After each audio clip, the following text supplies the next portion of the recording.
Jumping into the semifinals, best of 3 between Yakov and MaxPax. At this point, I'd say what, Yakov is top 4 Zerg player in Europe? Top 4.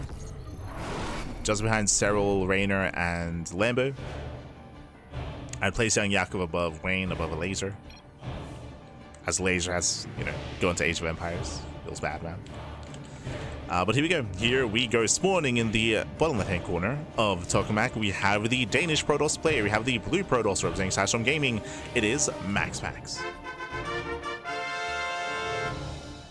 And spawning in the top right-hand corner, we have his opponent. We have the red Zerg player. The Zerg player himself. It is YoungYakov. We go. As Yakov does go for his 15-15, 15 hatch into 15 pool. Or into overload, I should say. With this, he gets his hatchery down on time without being blocked. And we're settling in. Now, when it comes to PvZ in the latest patch, it hasn't really changed too much. I would say the Protoss players have a stronger defensive position, especially in this older map pool, in the map pool with Tokamak. It will be quite difficult for the Zerg player to break a defending Protoss on 4 bases. So I'm going to give MaxPax the edge here, but there are ways to be quirky, there are ways to be cheeky. We could see YoungYakov going to Mutas, for example, especially with the latest patch, with the change to the Spire. Going into Mutas is more accessible now in this matchup, if you can keep it hidden, right? If you can keep the Spire hidden, if you can get away with a hidden Spire, you can get into Muta play and wreak havoc. So that's going to be on the table here for YoungYakov. Otherwise, you could try to play a longer macro game here against MaxPax. It will not be easy, not at all. I would favor MaxPax there, but we'll see. The problem is that we've commonly seen a lot of 3-base all-ins from Zerg players, right? Like Solar, for example, exclusively goes for all-ins. Again, we cast him last night against Classic, and we never saw a macro game between the two of them. We never saw the late game, I should say, between Solar and Classic. So it's been very, very common to go for these big 3-base all-ins, but the issue is that in this previous map pool, maps like Tokamak, it is very difficult to all-in on. Very, very difficult. Because it's so safe and so secure.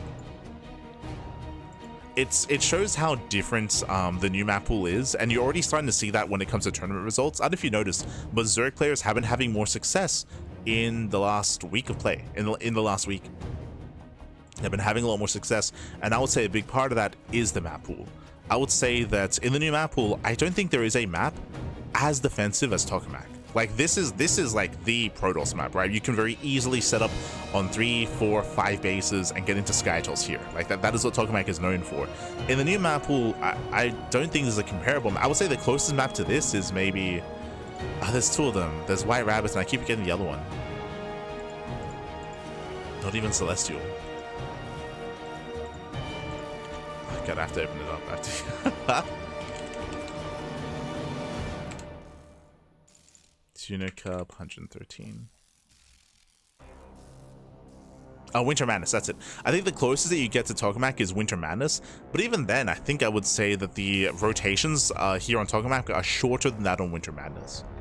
Because you have flanking 3rd and 4th base, whereas Winter Madness you expand linearly away from your natural. So rotations take longer. So yeah, I don't think there's as much of a comparable map here. We have a Linkfoot, Jesus. Yakov has got 10 more Lings on the way, and the goal here should be to break the 3rd. To break the 3rd base, let's go.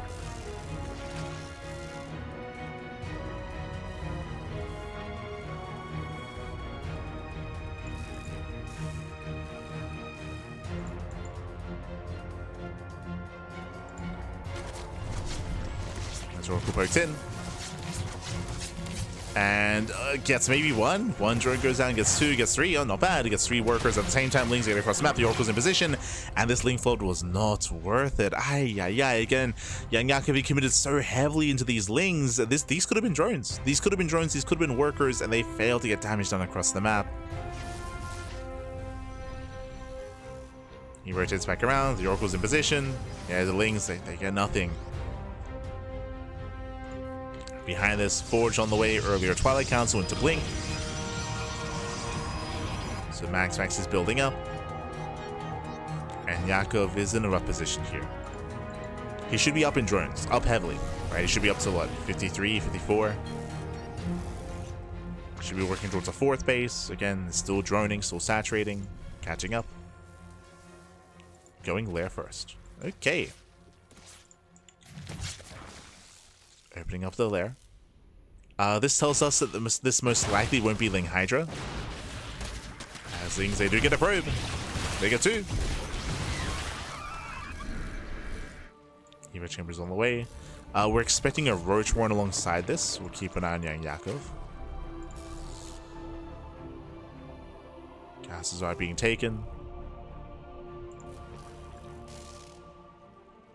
Alien nest, no Roach Warren, okay. Does go for the nest. And I'm curious, are we actually going for the Spire? We brought up Mutas at the beginning of the series. Beginning of the game.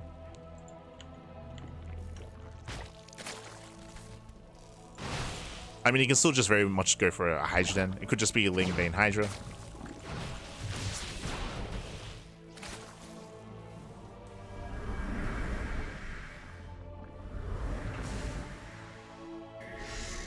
We're waiting for the tech. Stalkers are poking in. Blink is almost done. Oof, Stasis goes off.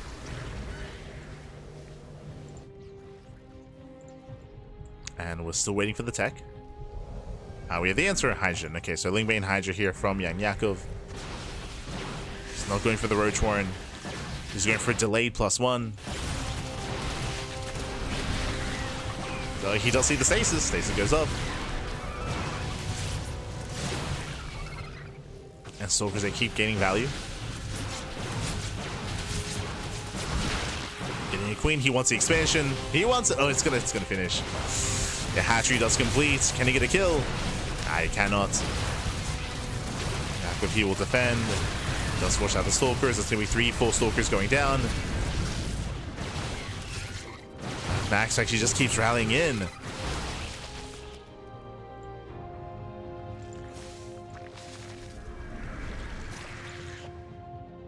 Finally force the back off. Now, Yakov, this base is still very low. I'm still a little bit concerned here. The 4th base is very low. And MaxPax, I'm sure he still wants that 4th. Speaking of. Oh, tempted. Very tempted to dive.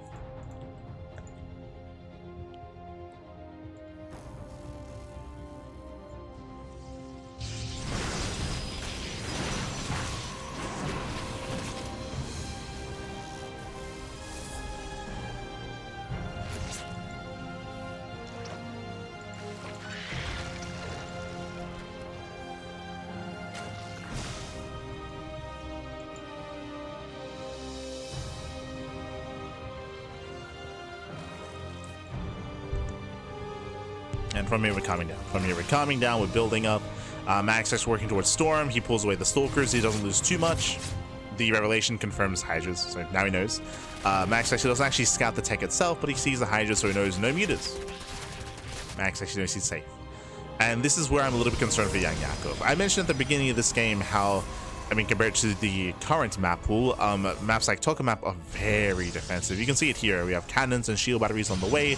You can see on 4 bases, there's only 2 attack paths. There's one here towards the top side and one here towards the south side. So it is very difficult to break a turtling Protoss player, which means Skytoss. Yep, you can just go in. You just go into Skytoss, Fleet Beacon, 2nd Stargate, in towards Tempest production. MaxPax, he can chill and max out. Meanwhile, YoungYakov, he's taking up, he's going for the infestation bit. This tells us Hive Tech, most likely Lurker Tech as well. But the problem here is that because of the early game, Yakov, he's late to tech up like this. Because of the late droning, because of the late saturation.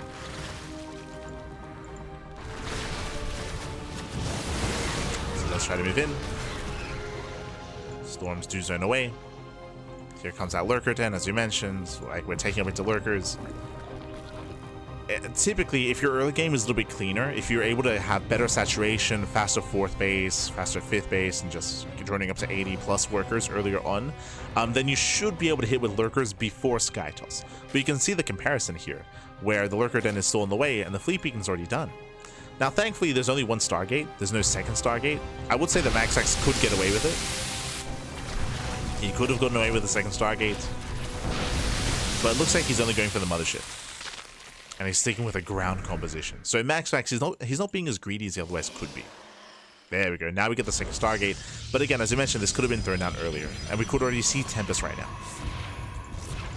So MaxPax, his production is late. Because he's playing safe. He was a little bit scared. This is giving YoungYakov the opportunity to build up his lurkers. And now there actually is a window in time where he can have his lurkers out. Before Sky Toss. Oh god. Meanwhile, Zell save us into the main base. Main army towards the 5th. Bailings are going to be denied. They don't quite connect. The friendly fire. Friendly fire kills the observer, but the hatchery goes down. That's all that MaxPax needed. Kills the base, and it kills 11 drones. Oof. And now I can just pull away and build up those Tempests.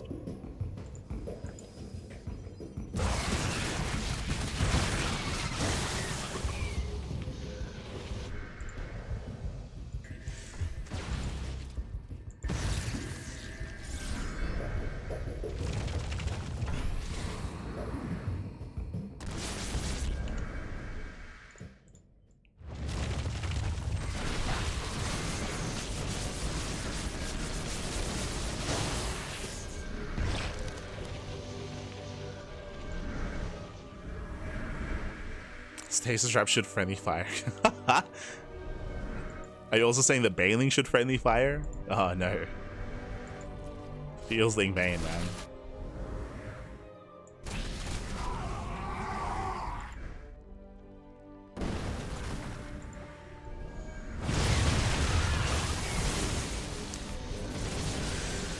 If you're referring to the attack that occurred here earlier at the 4th base, I mean, we tried to emphasize that a big reason for how much damage it was dealing was because of the rough early game of YoungYakov. Like, he's just been playing from behind. Yeah, Storms on the Lings. Nobody gets shut down. MaxPax just posturing here in the center. Building up more Tempest. And again, MaxPax has just been looking very, very comfortable here. They try to move in. Storms on Ling Bane. Oof, Hydras, they do get caught. Nice Storms out of MaxPax. And he'll deny another expansion. Ooh, that's a kill. Yeah, kill, not a cancel.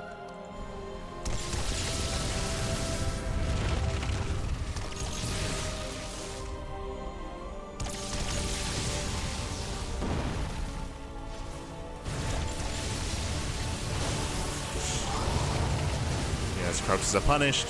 MaxPax moving in. The likewise does take the Storm to the face.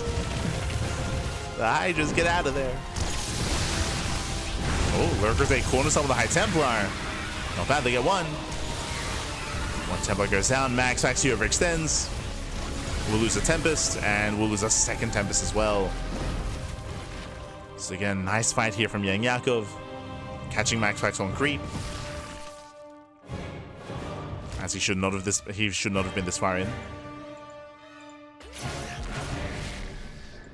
MaxPax making a mistake. YoungYakov does capitalize, but he is still losing bases. I mean, impressively, the hatchery's still alive. It's been low for so long, but still barely hanging on there. Shout out to the hatchery. Oh. You know, more side defense. MaxPax, he has a massive bank to work with. And again, there's barely any map presence and barely any crease spread here for the Zerg. Yakov, he's in a rough position.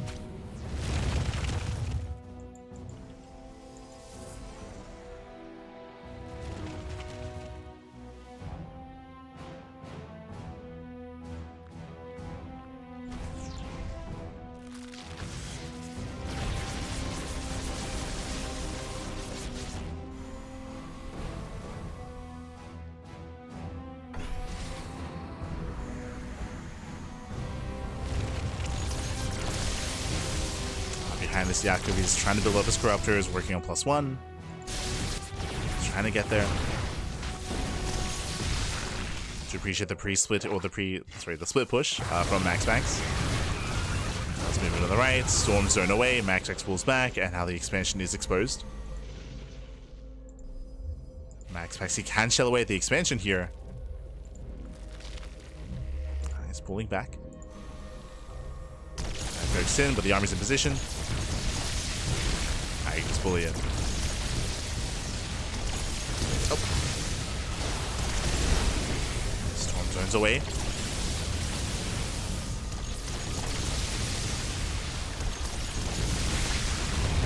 Doesn't quite land those volleys.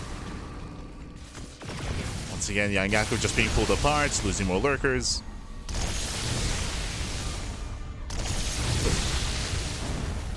Oh.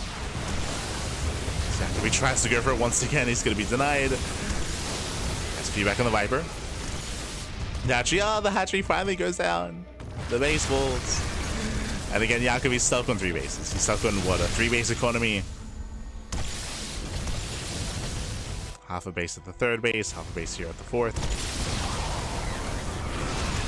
If that, meanwhile, we're recalling on the army. Okay. Here come the reinforcements. Yeah, recalls in. Archons, a break on through. GG gets called, and MaxPax takes game number 1. GG. Whew. GG, well played. An impressive finale there from MaxPax. You rarely see a recall to reinforce a battling army. I don't think, we rarely see that. But GG, well played. And again, just a really rough start there for YoungYakov. Winding it back, remember, Yakov, he invested so heavily into a Ling Flood that achieved at 0 damage, which means he set himself behind. He had late saturation, late 3-base saturation. He had a smaller army as a result, and he had less to defend his 4th base as a result as well. So it was just a really rough start there for YoungYakov. He fell behind, he stayed behind. But now we're getting into game 2. Jumping into game 2 here and spawning in the bottom right hand corner of Ruby Rock, we have the Danish Protoss player. We have the blue Protoss for System Gaming. It is MaxPax.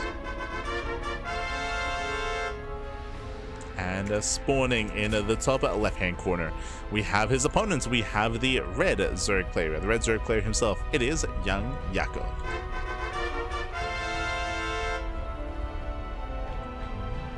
Go.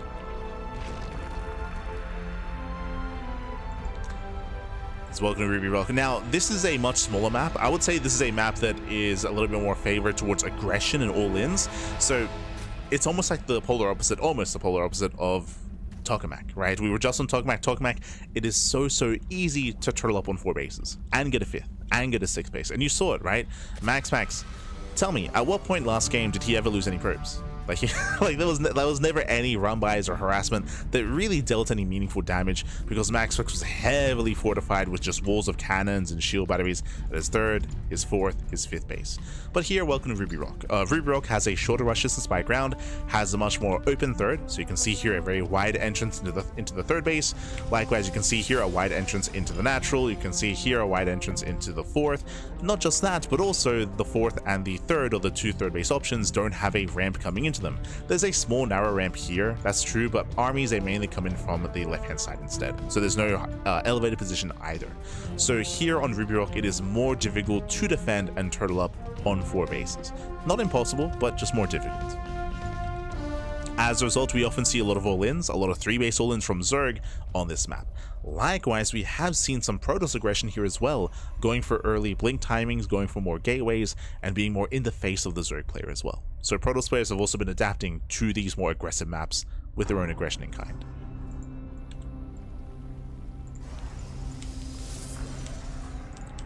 So we should be seeing something more dynamic here between the 2 players, and we should be seeing YoungYakov look a little bit more comfortable here as well. But we'll see. So far, standard openers. Nothing crazy yet.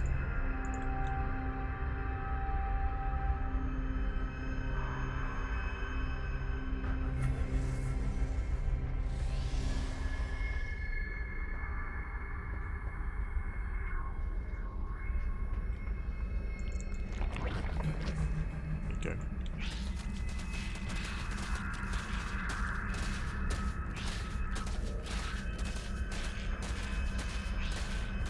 Instead of a storm nerf, that's actually a nerf and not an improvement to zoning. I would say that it is an improvement to zoning. I would say that PvT has benefited from the storm change, because storm is less impactful, or its burst of damage has been reduced. There's a reason why we've seen a lot more mid game and a lot more mid to late game TVP as well. So I would say that TUP is healthier than it once was. But I would say that this matchup, PvZ, is it is easier to turtle, right? I do think that zoning is the Storm has a very different role here in this matchup. It is better at defending. It is better at protecting and turtling up on 4 bases. So it's a stronger tool in that sense in PvZ. But I would also say that a lot of the new maps, like Ruby Rock, like Tourmaline, like 10,000 Feet, Celestial Enclave, Old Republic, a lot of them actually make it difficult to expand. So there's a bit of an offset when it comes to the maps and how the new maps work. Meanwhile, that's an earlier Twilight Council. You have my attention. We spoke about it, right? We spoke about how, hey, aggression is more favored here, and we are seeing something different out of MaxPax. Extra gateways, late forge. Okay. So delayed forge here from MaxPax. There's a chance that this might be Glaive Adepts. If there's no forge entirely, should be Glaives. If we go for a late forge, should be Blink. Late forge. Okay, late forge, he's going into Blink. Now, because this forge is so late, the goal here is to warp in extra Stalkers, is to push out earlier, and to break the 4th base. To break the 4th base of YoungYakov. To support the Oracles.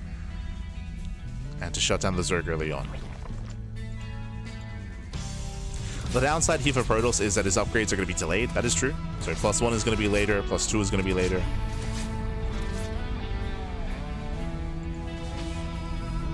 And we'll see if MaxPax can break that 4th. Still waiting for the warp-ins. So waiting. We can see that YoungYakov is playing it safe, going Ling Roach. So he's throwing down the Roach Horn. There's the 4th base, and here comes MaxPax. As we mentioned, the target is the 4th. Or it should be. MaxPax, he moves out.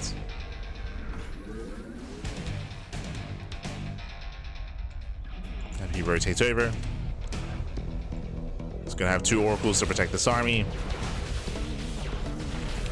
And he does find the 4th. There's Revelation. We'll see if MaxPax can. If YoungYakov can save this. As he has a lot of Zerglings. It'll come down to the stasis traps. Speaking of the first one, does connect. It's a brutal connection. As the lot of Lings are getting caught out, and this base is so much more exposed, and he's going for it. He's going to get it as well. We only have a handful of Lings. Again, that stasis was insane.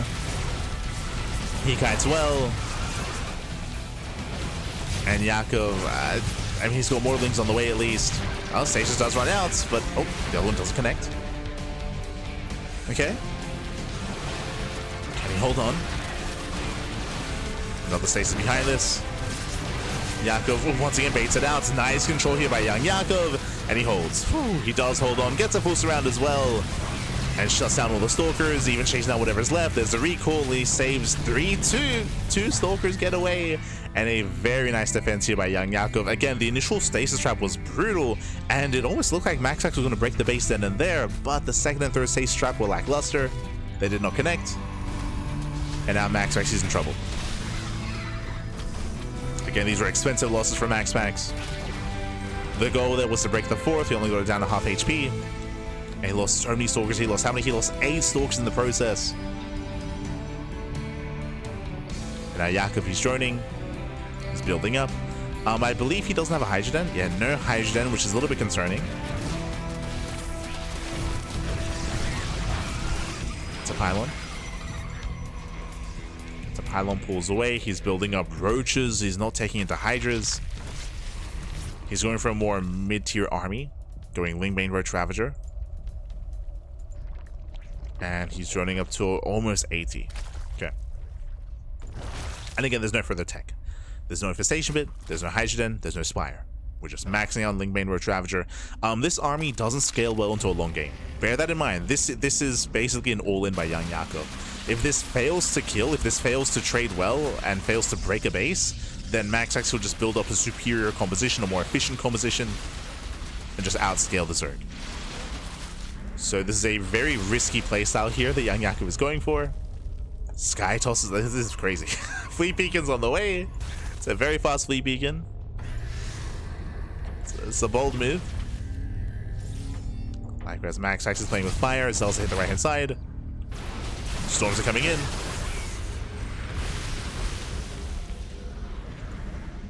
Spailings, they do not connect. Stasis goes off. Oh, the High Templar! High Templar get caught out. You know, more storms. Oof. And Yakov, he does trade well here. Resets High Templar count. That means there's no defensive storms. No defensive storms here. We go to reinforce, we go to warp in. Roaches, they don't save the expansion. And Yakov, where do we go? We gotta go here and now. Remember, how many defensive storms are there? There's 5 High Templar, but 1 storm. Only 1 storm because they just warped in. So MaxPax needs time. He needs time for more storms. Roaches, they get a little bit of damage here. They're gonna be cleaned up. Aliens, they head for the mineral line. They get a handful of probes. Ling's going for the High Templar. Nice catch. He gets 5. Yeah, he gets all 5 High Templar. Massive pickoffs. Those are the final storms. And Yakov, he breaks the base. He breaks the expansion. This third base will go down.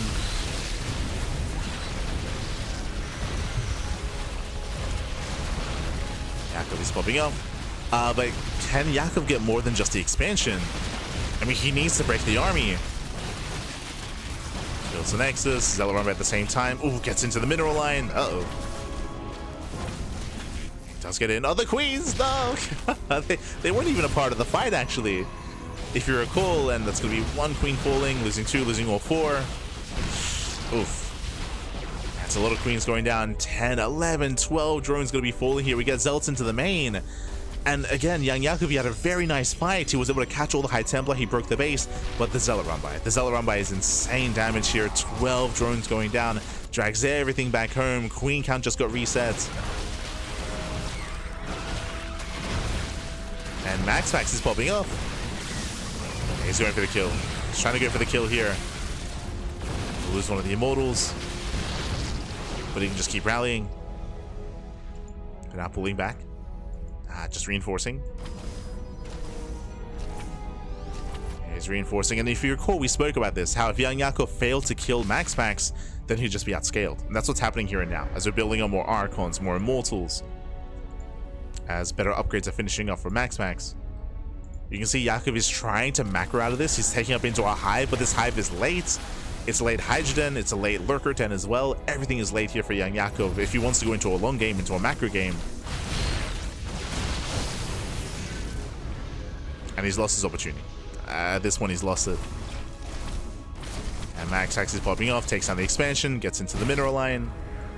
And again, Yakov, he was so close. he was so close, man. He was popping up. But the real MVPs this game was the Prism, right? The Zealot counterattack.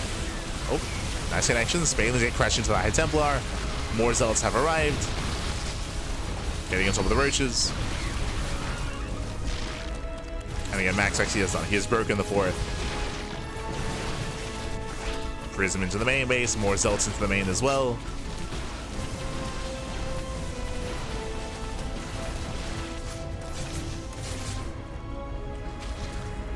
Let's get more Zealots. It's going to be 17 drone kills. Aye. The Fleet Beacon never came into play, true. It was very greedy. It was very greedy to go for the Fleet Beacon when MaxPax did. Didn't make use of it. Couldn't make use of it. But again, the Zealot run-bys and the Zealot counterattacks, they brought him back in, crippling the economy, killing 30 drones throughout the course of this game, killing the expansions, delaying reinforcements.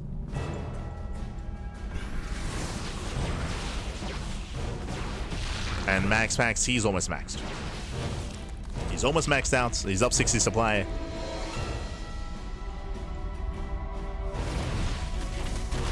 So I'll say distract. We have 2 Zealot run-bys going on at once. Where the main army pushing in. GG gets called, and MaxPax will take the series 2-0, advancing on to the grand finals. GG. Whew, GG, well played. With that, MaxPax, he does claim the series here, but again, we had a really intense game too. Game 1 was more one-sided, 100%. Game 1 was very one-sided, like MaxPax was looking very comfortable on Tokamak, but here on Ruby Rock, we got chaotic, we got a little bit spicy. We had MaxPax going for the early blink timing, where he failed to kill the 4th base, he lost 8 Stalkers, that led into the all-in from YoungYakov. It was like a delayed all-in with Lingbane, Roach, Ravager, Queen. The Queens never took part. They were like in the middle of the map, they were just chilling. But we saw the counter all in there from YoungYakov. He broke the expansion, he got all the High Templar, he got some probe kills. It was nice damage, but he was losing too much across the map. He was losing too much back at home to the Zealot run bys, the Zealot counterattacks, killing mineral lands, killing bases, delaying reinforcements, and allowing MaxPax to claw his way back in. Very impressive comeback there from MaxPax, despite everything being on fire and despite losing the expansion as well, still brought it back. GG. GG, well played. So impressive play there by MaxPax, and a shout out to YoungYakov again for making that final game at least as intense as it was, as that leads us into the next semifinals. So we're going to be going on a short break. Here. When we come back, we'll have the next semifinals match. MaxPax, he's in the grand finals. He's made it to the grand finals, and up next we're going to be featuring Hero versus Solar after the break to determine who will play against MaxPax. So we will get there. For now though, take this time to get some snacks, get some food, get some water, drain your disruptors, massage your marines, and hydrate all of your hydras. We'll be back soon. We'll be back soon here with Solar and Hero. See you soon.